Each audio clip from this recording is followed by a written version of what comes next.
Supremo, não, vamos derrubar ministro, agora não vale mais decisão, a gente vem aqui e refaz. Enfim, olha aí, Ari.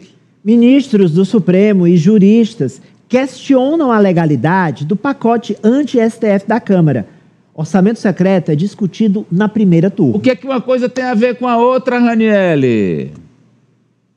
Tudo, Amadeu, porque essas pautas foram desengavetadas depois da decisão do ministro Flávio Dino, que foi confirmada, de suspender o pagamento de emendas parlamentares, né? Então, eles cutucaram a onça com vara curta e tiveram a resposta. O presidente da Câmara, Arthur Lira, autorizou o andamento dessas pautas e ontem na CCJ só tinha a pauta anti-STF, anti-Supremo Tribunal Federal, portanto foram 4 propostas aprovadas, 2 PECs, 2 projetos de lei. A primeira diz respeito à proibição de decisões individuais dos ministros do Supremo, são aquelas monocráticas que não passam pelo plenário.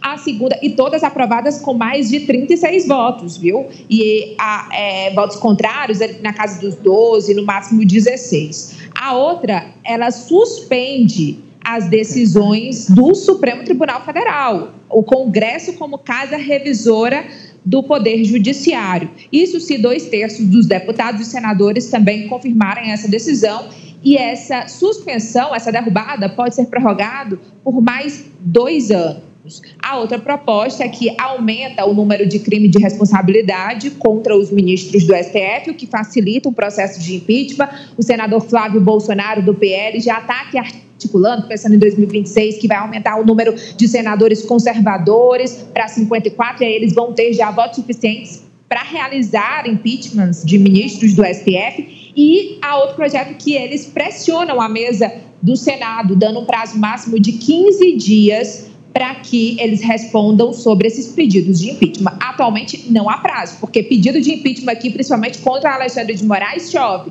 mas Rodrigo Pacheco nunca pautou nenhum desses pedidos. O autor dessa proposta, inclusive, foi o deputado Sóstenes Cavalcante, conhecido, né, do PL do Rio de Janeiro, autor também de outras propostas polêmicas, como aquela que criminaliza mulheres que realizam aborto, e ele comemorou logo depois da votação, agradeceu os votos, votaram em peso, Partido Progressistas, União Brasil, PL e PSD. Os outros partidos ficaram mais divididos. A gente tem uma fala aí do Sóstenes dizendo que essas normas não são vinganças, esses projetos.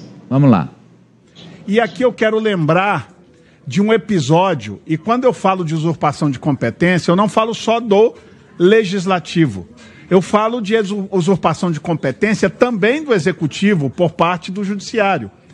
E nós tivemos, em governos diferentes, para provar que não é uma questão da direita ou da esquerda, eu fui totalmente contrário quando, da presidência da presidente Dilma Rousseff, ela quis nomear o então presidente Lula como ministro, e ela foi impedida pelo Supremo Tribunal Federal, uma prerrogativa que era da presidente Dilma.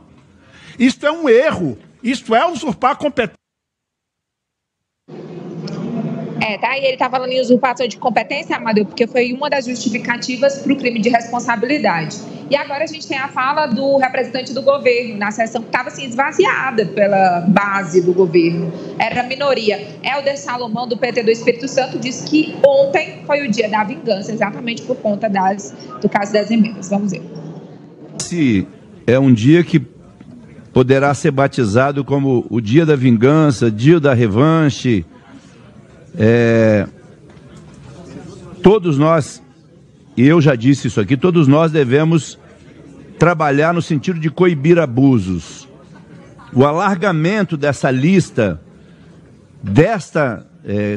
com essa intensidade, não é para punir quem praticar, quem exorbitar, não. Aqui se quer pôr um freio e desequilibrar o sistema de pesos e contrapesos.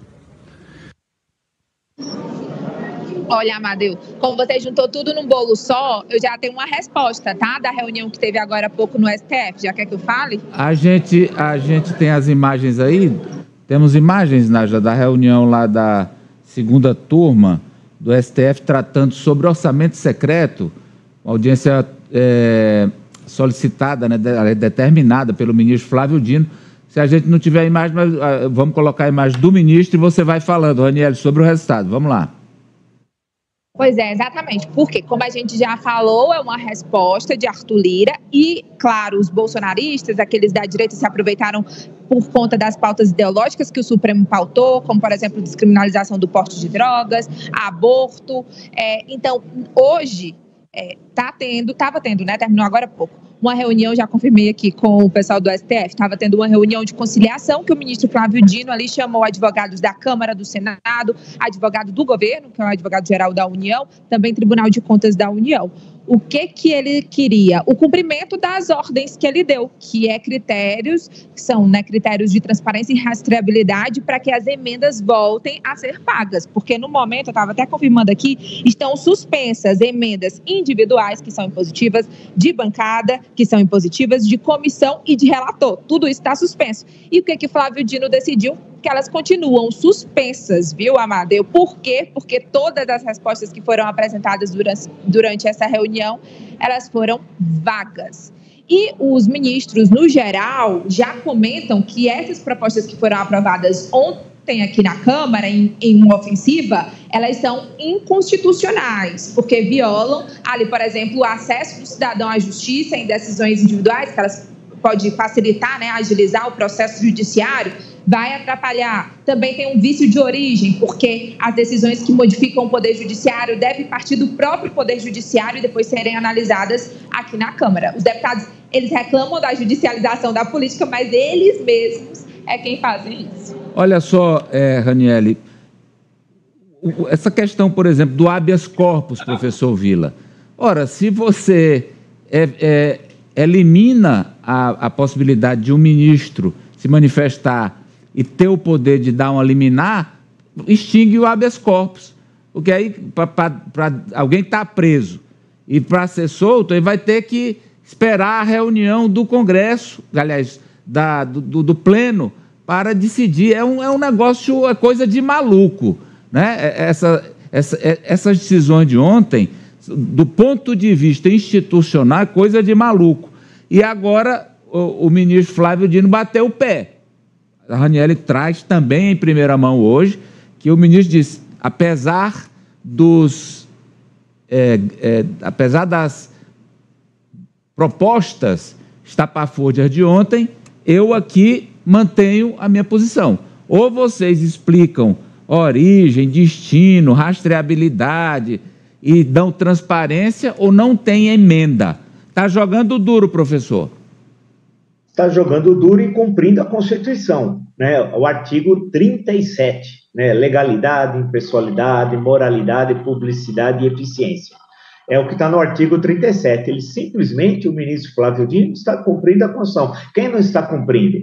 É a Câmara dos Deputados, e aí vem essa política de retaliação. Em relação ao habeas corpus, é um absurdo. Imagine, quem nos acompanha, Maria, numa sexta-feira à tarde, um advogado solicita ao Supremo Tribunal Federal um habeas corpus. O ministro concede o habeas corpus. E, evidentemente, a pessoa que estava detida é libertada.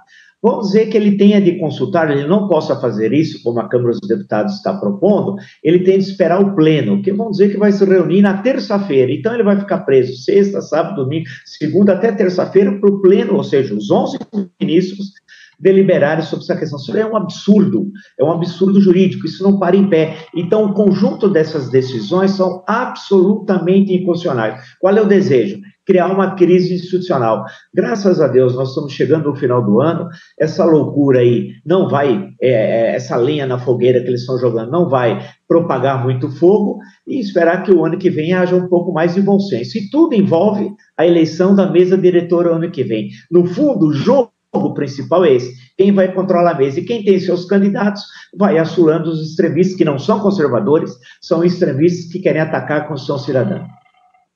Amadeu, por isso que é importante, toda vez quando a gente traz aqui a discussão sobre a escolha dos seus representantes nas casas legislativas. A gente vai ter, piscou o olho, chegou 2026. Cuidado ao escolher o seu deputado federal, sua deputada federal, seu senador, sua senadora, porque eles vão estar lá decidindo em seu nome e eles podem, inclusive, usar da democracia para atacar a democracia, porque, na minha opinião, essa retaliação ao STF é um ataque frontal à democracia. Quais são um dos pilares do Estado democrático de direito? A interdependência harmoniosa entre os poderes. Salvo engano, judiciário, executivo e legislativo, interdependentes, mas respeitando harmonicamente suas atribuições. O que é que o legislativo está querendo fazer? Usurpar a atribuição do judiciário, colocar o judiciário sob seu escopo, controlando o que ele pode e o que ele não pode, restringindo as suas atribuições constitucionais. Isso é um golpe, gente, contra a democracia. Montesquieu pensou os três poderes, um olhando para o outro, um fiscalizando o outro. A ideia é essa, para que um não sobressaia sobre o outro e haja equilíbrio entre eles. Atenção.